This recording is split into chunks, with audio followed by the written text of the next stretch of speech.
Hello, people. Welcome to Professor Benzene. This is Professor Benzene. Today we are discussing the second part of second chapter of class 11th chemistry, structure of the atom. In this video, we will talk about some atomic models and the terminology. So let's begin. First comes Thomson's model. सबसे पहला जो atom का model discover किया गया था, दिया गया था पब्लिक के सामने, वो था थॉमसन्स मॉडल. क्या था? J.J. Thomson in 1898 postulated that an atom may be regarded as a sphere of radius 10 to the power of minus 8 centimeter approx, possessing positive charge due to protons embedded with negatively charged electrons. J.J. Thomson ने 1898 में एक atom दिया, एक model दिया atom का, electron का, जिसमें atom को एक स्फीयर के फॉर्म में प्रेजेंट किया गया था.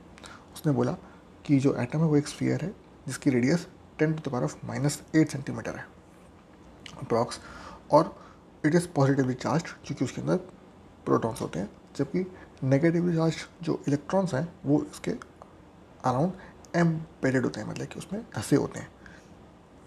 This was also known as Thomson's plum pudding model. Since the model could not provide any experimental evidence, it was rejected later. इसी मॉडल को थॉमसन्स प्लम पडिंग मॉडल भी कहते हैं.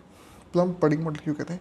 क्योंकि पडिंग कितने इसमें बोला था कि इलेक्ट्रॉन जो होते हैं वो लगे होते हैं. एग्जाम्पल जैसे वाटरमेलन में बीज होते हैं, बीज लगे होते हैं, सीड्स, तो उसी तरीके से इसमें अगर हम स्फीयर मान लें एक एटम को, तो उसके आसपास इलेक्ट्रॉन्स लगे होते हैं. लेकिन इस एटम का कोई एक्सपेरिमेंटल प्रूफ नहीं था, इसलिए इसे बाद में रिजेक्ट कर दिया गया था. फिर आया था रदरफोर्ड्स स्कैटरिंग एक्सपेरिमेंट. रदरफोर्ड ने कुछ टाइम बाद एक स्कैटरिंग एक्सपेरिमेंट किया था. क्या एक्सपेरिमेंट था, क्या ऑब्जर्वेशन थे और क्या उसके कंक्लूजन थे? So the scattering experiment showed 99% of the alpha particles passed through the gold foil undeflected. एक गोल्ड फॉइल के ऊपर अल्फा पार्टिकल्स की बॉम्बार्डमेंट कराई गई थी. क्या हुआ था? 99% of the alpha particles passed through the foil undeflected. बिना डिफ्लेक्शन के 99% अल्फा पार्टिकल्स सीधे पास हो गए. Some of them experience small angle deflection and nearly 0.0005% was deflected above 90 degree and even came back in the same direction. 99% जो particle था वो undeflected पास हुआ. कुछ क्वांटिटी में डिफ्लेक्शन हुआ थोड़ा, और बहुत ही माइन्यूट क्वांटिटी में जो डिफ्लेक्शन था वो मोर देन 90 डिग्री था. और कुछ पार्टिकल ऐसे भी थे जो सेम एंगल पे, जिस एंगल पे गए थे उसी डायरेक्शन में सेम एंगल पे वापस भी आ गए. इससे क्या पता चला? What were the conclusions? As most of the particles passed through they did not face any obstruction, thus the most of the space is expected to be empty. क्योंकि ज़्यादातर पार्टिकल्स जो थे वो सीधे निकल गए थे, उन्हें कोई भी ऑब्स्ट्रक्शन रास्ते में नहीं मिला, तो ये अज्यूम किया गया कि बहुत सारा स्पेस जो है वो एम्प्टी था. Since some particles did face an obstruction, there would have been a very small but heavy mass present inside, with Rutherford regarded as nucleus.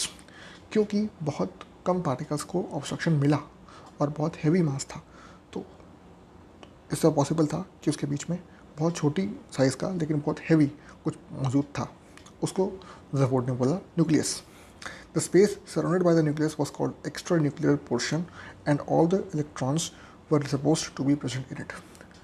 जो स्पेस था न्यूक्लियस के अराउंड, जो स्पेस था उसको बोला गया एक्स्ट्रा न्यूक्लियर पोर्शन, और ये अज्यूम किया गया था कि सारे इलेक्ट्रॉन्स उसी एक्स्ट्रा न्यूक्लियर पोर्शन में प्रेजेंट होते हैं. इसी बेस पे रदरफोर्ड ने दिया मॉडल ऑफ एन एटम. क्या था?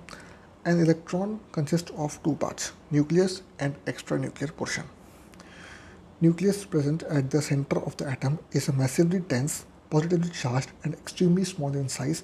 Radius is 10 to the power of minus 15 meters, while that of an atom is 10 to the power of minus 10 meter. So the ratio of the radius between atom and the nucleus, the ratio is very high, 10 to the power of minus 10 and minus 15. So 10 to the power of 5 times smaller is the nucleus than the atom. The positive charge of an atom is due to the proton. The charge varies from atom to atom depending upon the number of protons present. जो atom का positive charge है वो proton की वजह से है, और वो चार्ज वेरी करता है based upon the variation in number of protons present in an atom. The space surrounding the nucleus was called extranuclear portion, and all electrons were present. सारे इलेक्ट्रॉन एक्स्ट्रा न्यूक्लियर पोर्शन में present थे जो कि nucleus के around था। Total positive charge equal to total negative charge on an atom, thus it is electrically neutral. Rutherford ने यह भी बताया कि जितना एक इलेक्ट्रॉन में पॉजिटिव चार्ज होता है उतना ही एक एटम में जितना चार्ज पॉजिटिव होता है उतना ही चार्ज नेगेटिव भी होता है, यानी कि number of proton is equal to number of neutron. तो positive and negative charge cancel out each other, therefore an atom in all is neutral. Extra nuclear portion is not stationary, but it is revolving around the nucleus at high speed in a circular path called orbit. The centrifugal force balances the force of attraction of the nucleus. That's why the electrons do not fall in the nucleus.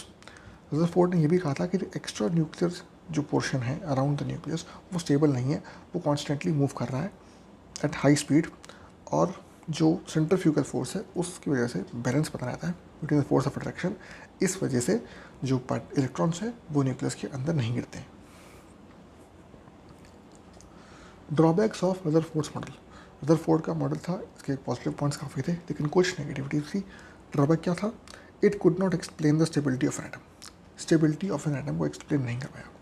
उसने कहा ज़रूर था कि centrifugal force की वजह से होता है, but if energy constantly change तो इस मॉडल के अकॉर्डिंग जो इलेक्ट्रॉन था उसको अल्टीमेटली न्यूक्लियस के अंदर गिर जाना चाहिए था, मगर ऐसा नहीं होता है। तो it could not explain the stability of an atom. It failed to explain the electronic structure of an atom. Electronic structure of an atom को एक्सप्लेन नहीं कर पाया था। It did not explain the atomic spectra. Atomic spectra को भी explain नहीं कर पाया था। एटॉमिक स्पेक्ट्रा क्या होता है ये हम आगे बढ़ेंगे। अब कुछ टर्म्स आते हैं। एटॉमिक नंबर, ये क्या होता है? Mostly in 1913 stated that the number of the unit positive charges present in the nucleus of an atom is known as atomic number denoted by Z। जितना भी पॉजिटिव चार्ज प्रेजेंट होता है एक nucleus में उसको बोलते हैं एटॉमिक नंबर। जैसे कि हाइड्रोजन है एटॉमिक नंबर 1, तो उसमें एक प्रोटॉन होता है, एक positive charge, that is atomic number 1। Then उस कार्बन का एटॉमिक नंबर 6, तो उसमें होते हैं 6 proton. Number of proton equal to 6, तो atomic charge of carbon equal to 6, that's the atomic number denoted by Z। फिर आता है mass number.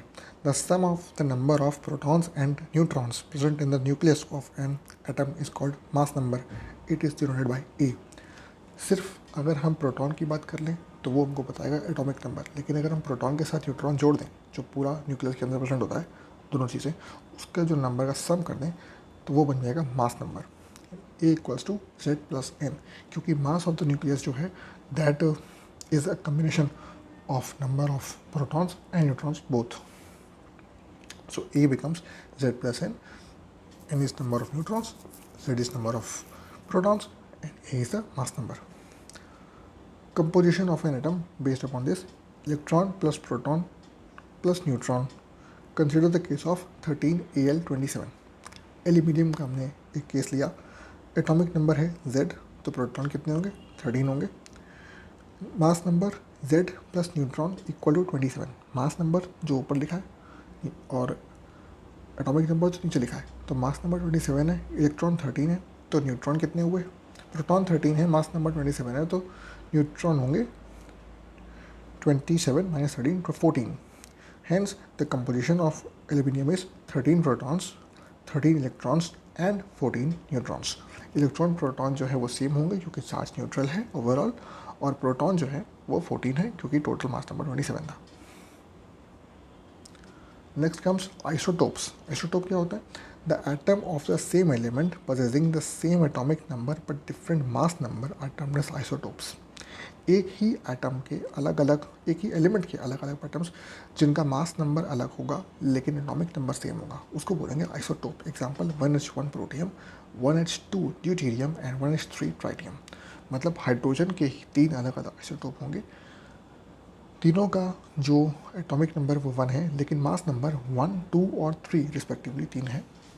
For protium mass number 1 है, फॉर ड्यूटेरियम मास नंबर 2 है, और फॉर ट्राइटियम मास नंबर 3 है।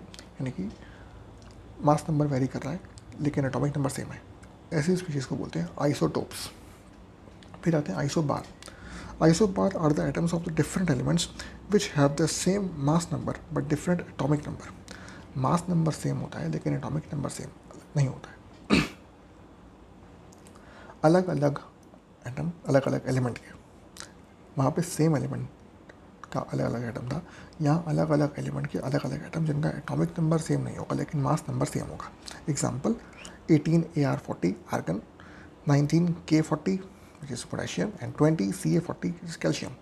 तो यहाँ पर तीनों का जो मास नंबर वो 40 है, लेकिन एटॉमिक नंबर आयरन का 18 होता है, पोटेशियम का 19 होता है और कैल्शियम का 20 होता है, लेकिन तीनों के मास नंबर सेम है, इसलिए इनको बोलेंगे आइसोबार्स। Then come isotones. ये क्या होते हैं? Isotones are the atoms of different elements which contain the same number of neutrons, however both Z and A have different values.